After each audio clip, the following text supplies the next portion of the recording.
Hi everyone, Chris with CMP Wellness. So we have a couple of topics floating around to talk about today, and number one is positivity and or neutrality versus the phrase "I'm a realist." And then also, in my promise to come to you with vulnerability and transparency, I'd like to share some thoughts as I've been going through this week of the journey. So during this week of the journey, I've kind of experienced a little bit of a lower energy level. And I think that's normal. As I started experiencing it, all those thoughts started rushing in like, uh-oh, are you losing your motivation for this thing? It's been a few weeks. Are you starting to dip down and lose your motivation? That's basically the only way to describe it. And I kind of just allowed that to exist as the week went on. I recorded a couple less videos of the week. Allowing it to exist so you can discover why it's popping up is so important, which is where this idea of positivity and neutrality come in. Because all too often, the way I used to operate was lower feelings during a diet, during an exercise program, or any other sort of training program request that you're doing. The newness of it starts to wear off after a while. And when that newness wears off, we start to think, uh-oh, it's over. Start rationalizing excuses not to stay up with it. Start dropping workouts, start dropping healthy foods. And then before you know it, you're on your way back to the next phase of the yo-yo diet cycle, so to speak. So as I started to feel into this week, I just realized that it's totally okay. As I'm getting ready here to wrap up the first month of the quest, I'm realizing that now I'm getting into a more sustainable long-term execution of this journey. And it's okay if you don't record a video every day or every other day. What I was having this last week is, okay, I'm not feeling inspired to share some thoughts and ideas that I'm going through every day now. That's okay. Maybe now sharing things twice a week or 3 times a week is the sustainable way to do it long term. It's okay to allow that to exist. You don't have to totally lose it and focus on the negative of what could happen, which is, uh-oh, it's on its decline, it's on its way out. That is the negative mindset is something that I used to get frustrated with all the time because I'd see myself jump into the negative. And where that comes from is ever since I was a little boy, I was always able to equalize my energy to whoever it is that I'm around. So if I go up to somebody that's very positive, I'll brighten my day and feed into that energy.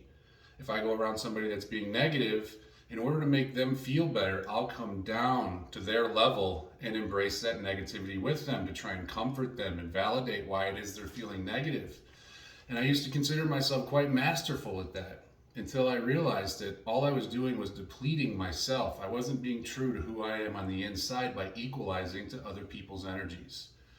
So now I see it's so important to maintain my own energetic field, how I want to show up in the world. So as that pertains to choosing positivity or neutrality, like I'll tell people in my everyday life all the time, I'll tell them I choose to look at the positive side of things, or I'll choose to stay neutral about something.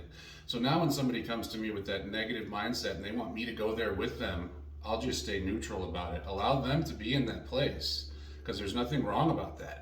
There's nothing for me to fix there. They're allowed to have their own experience and their own path. I just don't have to go there with them. I can stay neutral about it. And a great tool from Access Consciousness for that is something called IPOV, which is just an interesting point of view. The word interesting allows you to stay neutral about what it is you're encountering. And that works for both things. If you're not in the mood to go positive with somebody or anything like that, you can just, wow, that's an interesting point of view. And you stay neutral, you don't get attached to it, it doesn't attach to you, and you can move on throughout your day. That's so important. So the idea of positivity or neutrality versus the phrase, I'm a realist. Okay, so I hear that all the time from various people throughout, my daily life. And it's almost as if, so I would challenge people to say, well, I can't choose positivity because I'm a realist. Well, here's the thing. What if saying you're a realist is just an excuse for you to remain in the negative where you're comfortable? What if by choosing positivity or neutrality, you can actually create a new reality for yourself? Then you can be a realist about something positive or neutral instead of something negative. We create our own realities with every single decision we make every single day. Another access consciousness tool is focus on your decisions throughout your day in 10-second increments. Choose for yourself in this 10 seconds. Let it go by. Choose again, because we may make one positive choice for ourselves and then be right back into the negative the next 10 seconds. So just another little tool from them, but it's so true that you don't have to be positive all the time. It's not always sunshine and rainbows, but you can be neutral. And, some people will say, oh, that guy over there, he's positive. He's got his head in the clouds. That's not reality.